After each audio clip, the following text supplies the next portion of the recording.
This tutorial will teach you how to win more battles as a beginner at HOI4. The basics are covered extensively and every topic is timestamped. I will also make a more advanced tutorial, so be on the lookout for that too. Now let's begin.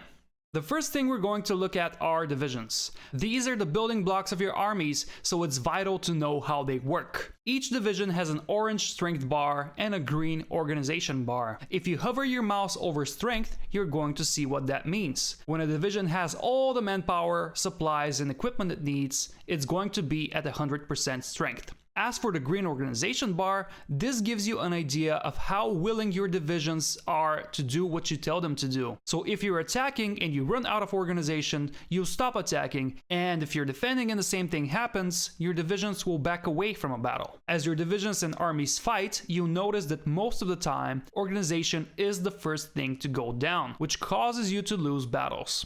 Strength will also go down, but usually at a much lower pace.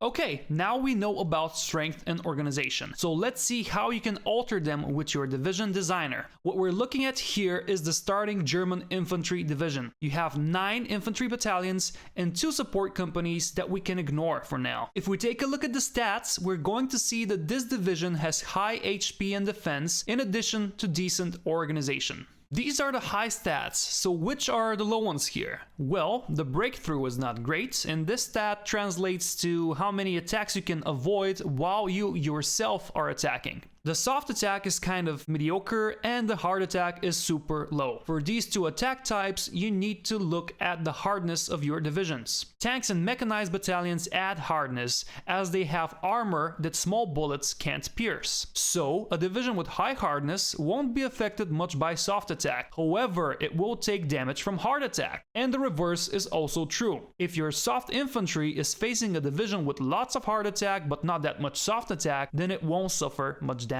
Anyways, if we continue to add infantry battalions, you will see that HP and defense get the highest boost from that. Long story short, this is how the game tells us that this is a great defensive division which sucks at attacking. Do you need to build these divisions? Absolutely. They are going to be the backbone of your army as they will make up the most of your front line. But don't be surprised if such a division is not great when attacking. Now, how can you make one of these divisions more attacking? Well, you include battalions that add more attacking stats. And something that usually gets paired with infantry is artillery. See, adding a single arty battalion gives you 25 soft attack and even some defense and breakthrough, but it comes at the cost of lowering your organization. Plus, it makes the division bigger, so it takes up more space on the front line, and it needs more equipment as well. The same principle applies to tank and motorized divisions as well. There, you will have motorized infantry increasing organization, while tanks and mobile artillery add firepower and breakthrough, but they decrease organization. And how much of these stats you receive also depends on things like which doctrines you go for or how advanced your weapons and technology are. So to summarize, making a good division is a balancing act, where you add firepower but try to keep your organization at a decent level, and a decent level is around 40-ish, so don't go much below that. Before we move on to other topics, I need to mention one huge mistake that even advanced players can make. You will see a lot of division template videos around YouTube, and even if you make a template of your own, you might just add equipment that is simply not in your stockpiles and you can't produce enough of with the factories that you have. For example, if you add 3 artillery battalions to all of your infantry divisions, there's a high chance you won't have enough artillery for all of them, which in turn will lower the strength of all of your divisions and reduce their experience, making them perform worse in battle. In a way, you're trying to cook a dish without having the right ingredients, so you can't really expect great results from that. Big guns like arty and tanks are expensive, so concentrate that firepower in fewer divisions and make sure you have enough equipment and reserves to keep these divisions supplied in the long run, and this is what will make them effective. To add firepower without altering your defensive division design, simply press duplicate and then continue to add attacking battalions. Now let's move over to the other super crucial topic for land battles: terrain and combat width. If you press F5 and zoom out on the map, you will see the terrain in which you're likely to fight. And each type of terrain tile has different specifics.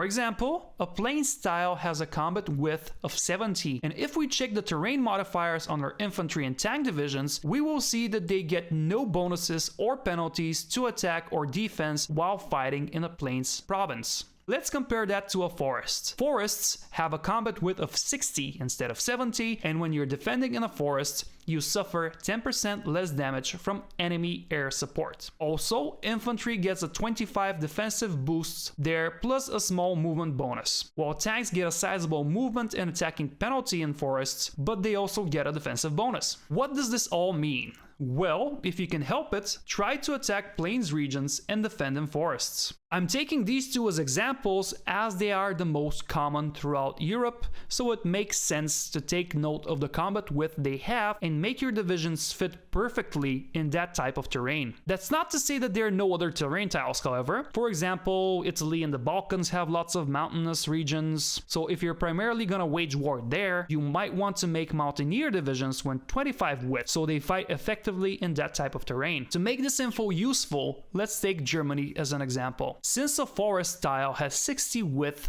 and there's a lot of forests around, you want to make your defensive infantry divisions 20 width, so 3 of them can fit perfectly in a forest region. As for attacking infantry, you can make them 29 or 30 width, so they also stack well in forests.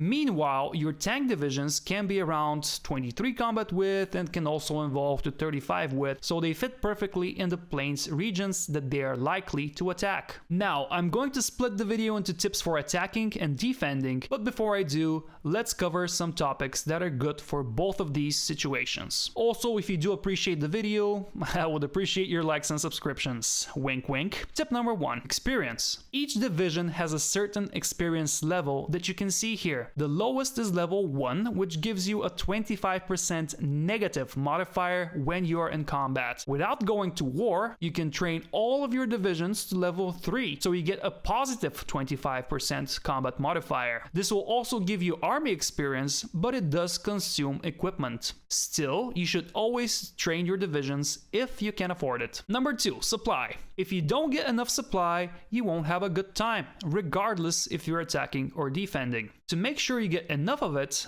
assure that you have high infrastructure levels, and if you have the no-step back expansion, you can upgrade the railway systems, make sure that your armies have high motorization priority, and you also need to be mindful about attacking and defending supply hubs. Taking an enemy supply hub can make all defenders in the region suffer greatly, while keeping it can force the attackers into a stalemate or even a withdrawal. On top of that, you need to have enough trucks and trains so your supply lines run efficiently. Number 3, Air Force. Ground battles are not only about divisions. Your Air Force can have a huge effect on the stats of your armies. If you achieve air superiority only with fighters, enemy divisions can get up to minus 30% on their speed, defense when defending, or breakthrough if they're attacking. And if you add bombers to the mix, then enemy divisions will suffer direct hits to their organization and strength. Number 4, weather. Now this can play also a big part in the game. You can get extra attrition, reduced speeds, attrition for your supply trucks, it can disrupt your airplanes, and so on. In many cases, you need to be more mindful of weather when you're attacking, as defenders tend to suffer fewer penalties. And lastly, reserves and reinforcements. You can still put more divisions in a tile than combat width allows, and these can reinforce the battle as the divisions that are in combat back out. Just be careful, as swarming a region with many divisions can result in a logistical nightmare. You can always keep some divisions in reserve behind the front line that can be later sent in to defend or attack. Now let's move over to some attacking tips. As I said, I will make an advanced tutorial for how to do blitzkrieg, but learning the basics here is a must. Number 1, generals. You need to organize your attacking troops into armies led by the proper generals and field marshals. In this case, their attacking skills are the most important, while supply and planning are secondary, but also quite important. Generals also have certain traits that make them better for different divisions and terrains, so always be on the lookout for those.